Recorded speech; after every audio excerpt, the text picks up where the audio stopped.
Saudara-saudara, sahabat rohani yang dikasihi Tuhan, Shalom.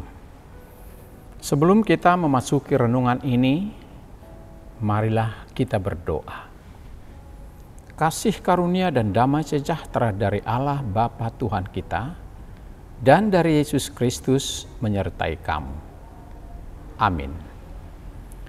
Firman Tuhan renungan untuk kita pada saat ini diambil dari Injil Markus pasal 9 ayat 35. Demikian firman Tuhan. Lalu Yesus duduk dan memanggil ke-12 murid itu. Katanya kepada mereka, "Jika seseorang ingin menjadi yang terdahulu, hendaklah ia menjadi yang terakhir dari semuanya dan pelayan dari semuanya." Indah sekali firman ini. Tema yang kita ambil pada saat ini adalah menjadi yang terbesar. Sahabat rohani yang dikasihi Tuhan, menjadi yang terbesar itu adalah cita-cita semua orang. Tetapi tidak setiap orang mencapainya. Karena syarat untuk menjadi yang terbesar itu ada sangat sulit untuk dipenuhi. Salah satu tema yang dibicarakan oleh Yesus dengan murid-muridnya adalah tentang siapakah yang terbesar di antara mereka. Lalu perbincangan mereka berlanjut terus sampai pada nats kita ini bahwa jika seseorang ingin menjadi yang terdahulu, hendaklah ia menjadi yang terakhir dari semuanya dan pelayan dari semuanya. Sahabat rohani yang dikasihi Tuhan Yesus Kristus, sebuah papan tanda di sebuah jalan di Inggris memuat tulisan yang menarik di papan tanda itu. Tulisannya seperti ini: prioritas Anda akan berubah di depan. Seorang pria yang sedang berada di dalam taksi melihat tulisan tersebut dan bertanya kepada sang sopir taksi makna dari tulisan tersebut. Lalu sopir taksi menjawab, "Tanda tersebut mengisyaratkan bahwa Anda harus memberi jalan kepada pemakai jalan yang lain di bundaran yang di depan. Di sana Anda mau tak mau harus mengalah kepada pengemudi lain." Itulah makna daripada tulisan itu. Prioritas Anda akan berubah di depan. Setelah melewati bundaran tersebut, pria tersebut merenungkan kata-kata pada papan jalan tersebut dan mendapati bahwa kalimat tersebut sesungguhnya menyimpulkan apa arti dari mengikut Yesus. Ketika Yesus memanggil Petrus dan Andreas menjadi muridnya, mereka pun segera meninggalkan pekerjaan lamanya itu sebagai penjala ikan, lalu pergi mengikut dia. Dalam Matius 4 ayat 20. Pada saat itu seolah Allah juga menempatkan tanda tersebut pada jalan hidup mereka. Allah pun melakukan hal yang sama dalam hidup kita semua. Saat kita menerima undangan Tuhan Yesus untuk mengikutnya, maka seluruh hidup kita akan berubah arah. Apa yang berbuah? Apa yang harus kita lakukan? Berubah. Sahabat rohani yang dikasihi Tuhan Yesus Kristus, Yesus mengajarkan bahwa usaha manusia atau usaha kita mencari hal-hal duniawi harus diganti dengan mendahulukan mencari kerajaan Allah. Serta percaya Ia akan menyediakan segala sesuatu.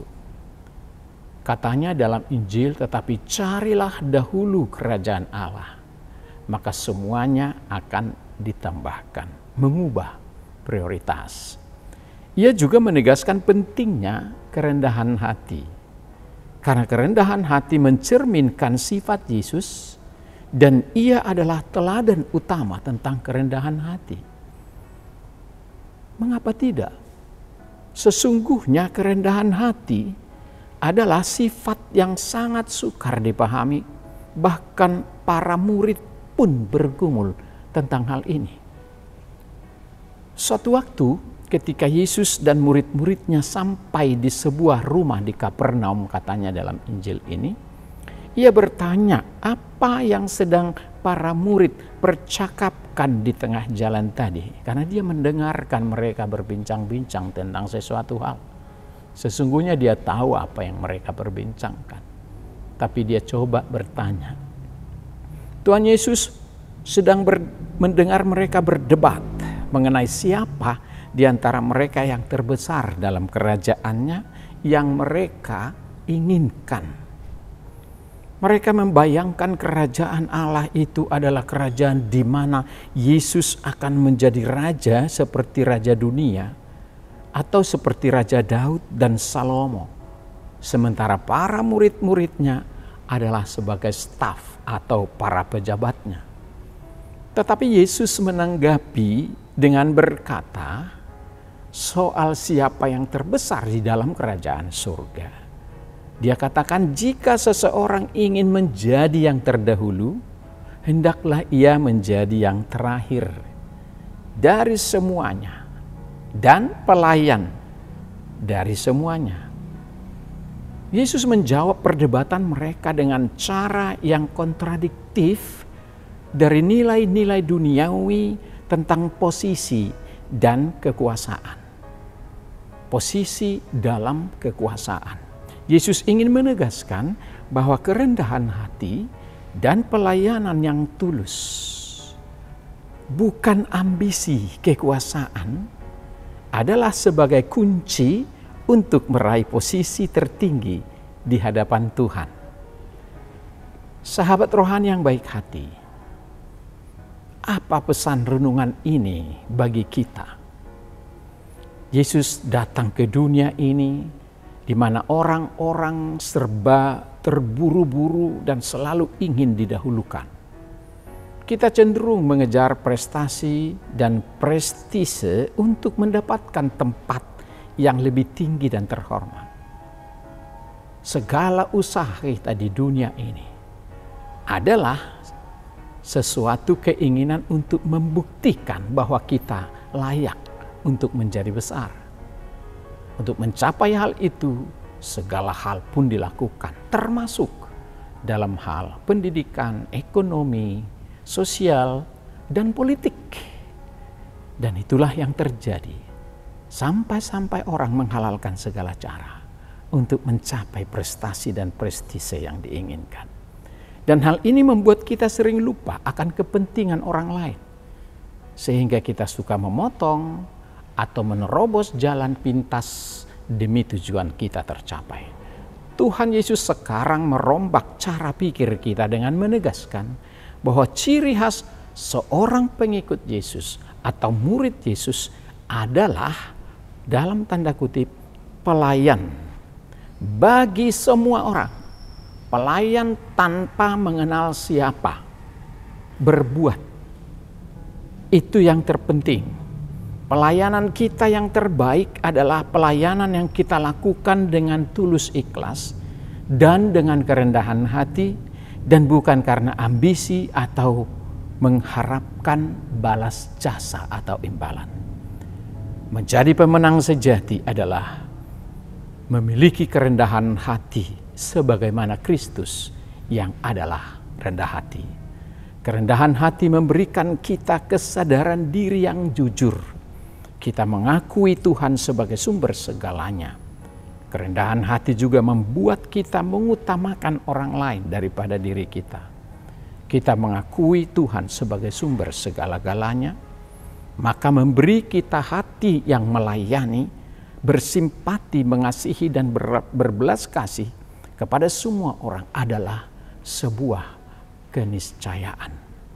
Kerendahan hati membuat kita mengutamakan keindahan batin kita, sehingga kita tidak lagi terpaku pada penampilan lahiriah seperti materi, kedudukan, melainkan kecantikan, keindahan batin yang berasal dari roh yang lemah lembut serta mengasihi sesama. James Banks berkata, semakin kita merendahkan hati, maka kita akan semakin dekat kepada Tuhan. Siapa yang ingin yang menjadi terbesar harus menjadi pelayan bagi sesama. Maka tempat yang terindah bagimu adalah terbesar dalam kerajaan surga. Selamat melayani dalam kerendahan hati. Tuhan Yesus memberkati kita. Amin. Mari kita berdoa. Terima kasih Tuhan atas sapaan firman-Mu pada saat ini. Kami disadarkan dan diingatkan bagaimana Yesus menyampaikan pesan penting kepada para pengikutnya, khususnya murid-murid, para pelayan-pelayan Tuhan, agar menjadi yang terbesar dalam kerajaan surga.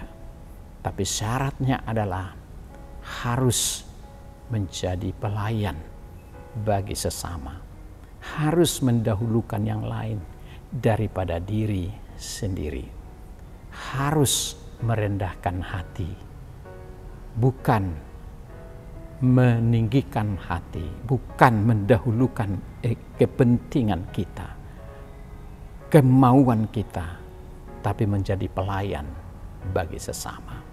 Terima kasih Tuhan atas peringatan-Mu. Kiranya kami juga mampu menghayati dan memaknai pesan ini. Karena kami sering ingin didahulukan, ingin dilayani, ingin ditinggikan. Tapi kami tidak memberi kesempatan pada diri kami untuk menjadi rendah hati. Orang yang rendah hati selalu mengutamakan yang lain, selalu meninggikan orang lain, bukan dirinya sendiri. Terima kasih Tuhan atas tuntutan firman-Mu yang indah ini. Ajarlah kami melalui Roh Kudus-Mu untuk selalu rendah hati dan selalu melayani. Karena untuk itulah Tuhan memanggil kami menjadi pengikut-Mu. Terima kasih Tuhan, berkati firman-Mu yang kami dengarkan supaya menjadi kekuatan, inspirasi baru bagi kami dalam menyadari posisi kami sebagai pengikut Tuhan. Berkati kami hari ini bersama keluarga kami dan anak-anak cucu kami di dalam beraktivitas. Biarlah firman-Mu melandasi kehidupan kami yang mengatakan, tetapi carilah dahulu kerajaan Allah dan kebenarannya, maka segala sesuatu akan ditambahkan kepadamu. Mengutamakan kerajaan Allah artinya kami harus melayani orang lain dan sesama kami terlebih dahulu, sehingga kami layak diposisikan yang tertinggi di dalam kerajaan surga. Terima kasih Bapa di surga, ampuni segala dosa kami. Di dalam nama Tuhan Yesus kami berdoa dan mengucap syukur. Amin.